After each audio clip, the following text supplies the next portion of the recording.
Good news! We have a trailer for the Nancy Drew and the Hidden Staircase movie.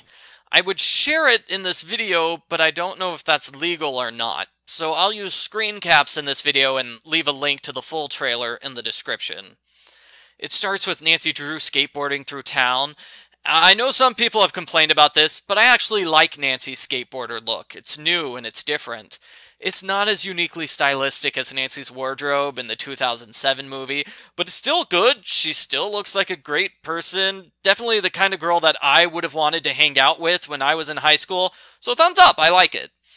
Nancy gets told about Twin Elms, the local haunted house. Two brothers built the house in the 1800s, but they had a falling out. This premise comes directly from the book. Or if you haven't read the book, then The Secret of the Old Clock video game.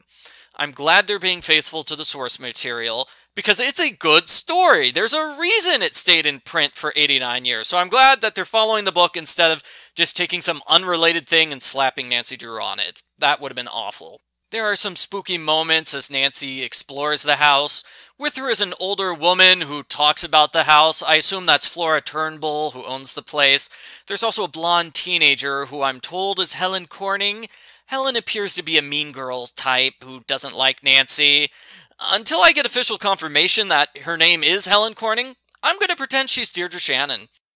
There's a scene of Nancy recapping the mystery, which I liked. She sounds logical and in charge of the situation, which is great. I like having her be a good role model. I like having her push forward in the face of adversity. And that's good, because I remember the one book where Nancy was just sort of a wimpy character, and she pouts at the villains until they confess. That was not good. That was kind of sexist and awful. So I'm glad the movie is not going that route. Then we get some shorter scenes of Nancy looking around, Nancy escaping possible danger, Nancy talking to her dad, and Nancy talking to Hannah. There are two scenes where the characters prank each other. Nancy pretends she doesn't know how to open locks in order to embarrass the mean girl, and then Nancy's friends pretend she's about to drop something dangerous! These joke scenes are straight from Ellen DeGeneres' playbook. It's totally her style of humor, which makes sense because she's a producer for the movie.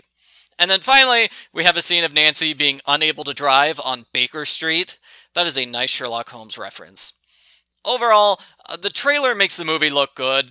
Obviously, that's what trailers are supposed to do. If you have a trailer that makes the movie look bad, then it's not a good trailer.